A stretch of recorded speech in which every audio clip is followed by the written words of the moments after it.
Acum avem piesa lui Vreandrul nostru, mă ridică un avion special. Re major.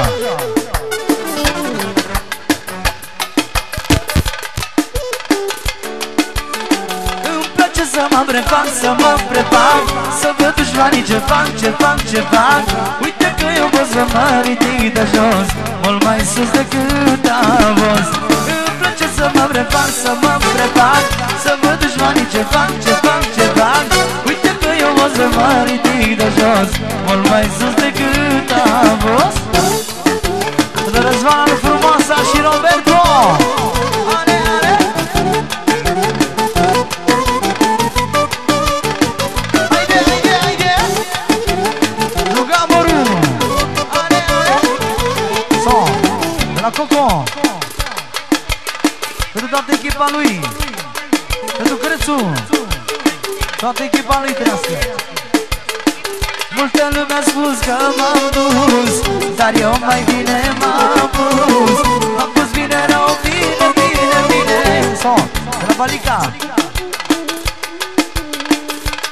Pentru Coco și Gaboru. Trăiască tot de la Balica 2 milioane.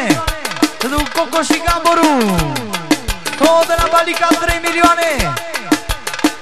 Pentru Coco și Gaboru. Trăiască. Îmi place să mă prepar, să mă prepar, să văd dușmanii ce fac, ce fac, ce fac. Uite că eu pot să mă ridic de jos, mult mai sus decât a fost. Îmi place să mă prepar, să mă prepar, să văd dușmanii ce fac, ce fac, ce fac. Uite că eu pot să mă ridic de jos, mult mai sus decât a fost. Lugamoru.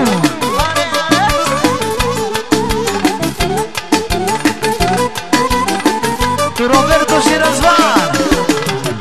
So, de la Coco. Pentru Coco în special. Pentru Elis de la Coco. Îmi place să mă prepar, să mă prepar, să văd dușmanii ce fac, ce fac, ce fac. Uite că eu pot să mă ridic de jos, mult mai sus. So, de la Balica.